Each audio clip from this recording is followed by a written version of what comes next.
Inini dambudziko randosangana naro zita rangu ndonzi Titus Muzengi handiti. Ndobva kuChivhu kwaChivhu madamu Pesabhuku ari muzondo. Ndine dambudziko ndakaitwa operation. Ndangotanga ngozvimba muviri handiti. Ndaenda kuchipatara kuGweru kana kuitwa operation maopo. Ndakaitwa maopo akawanda ndakavhiyiwa. Saka ndakazoiswa nhengo mukati musati mezvidyo mabhora. Saka nhengo yangu dambudziko nayo nhengo yakuwora. Zvese nepazvituze nepaburi. Ndodambudziko randinaro. Saka ndinokumbira kuti vanokwanisa kundibatsirawo vanokwanisa kundibatsira nemari. Mari yandirikushoterwa nayo yakawandisa nokuti ndaenda kuzvipatara zvizhinji zvandatenderera. Kwese kuchipatara zviri kune zvibanza hatikwanisi kukubvisa chubhu iyoyo kapedza nekuti kana usina kunoitwa nekudiwa kuti nditorwe x-ray yacho. Saka ndaenda kwese ndakasiya nemaprivate apo mari kutaura inzi 1200 ndoyandikusha.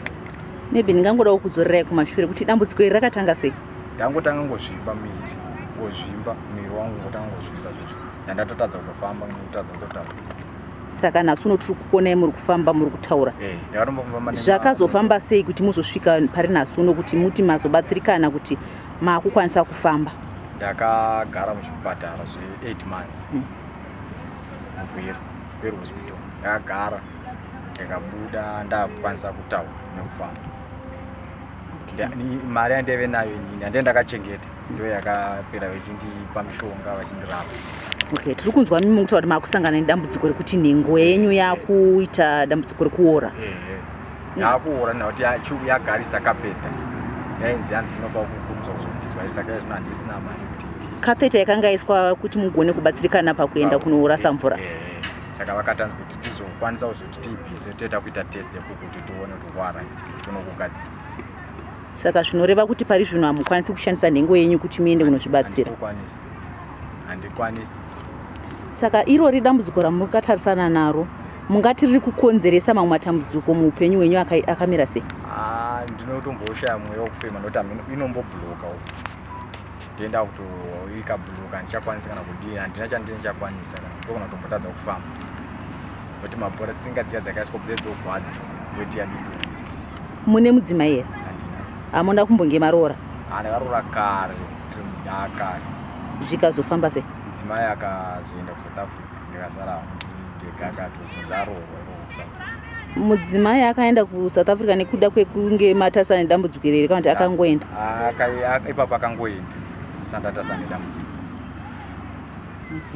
Saka imimi mati dambudziko renyu zvarakamira kudai rubatsiro rwamungada rwakamira sei? Inorubatsirwa ndingada nekuda kubatsirwa nemari yekurapisa muchipatara. Nekuti ndiinde kumwe maprivate aya ndiri kutaura maprice ekuti ndikwanisa kunoparetwa ndibviswe chubhu. Anoti yandigwadza yaane nguva iri yakwadza. Mungava neruzivo rwekuti mari ingadiwa kuti dambudziko renyu iri mubatsirikane yakamira sei? Mari ndanyorwa mapepa mari yacho kutaura inzi 1200 US.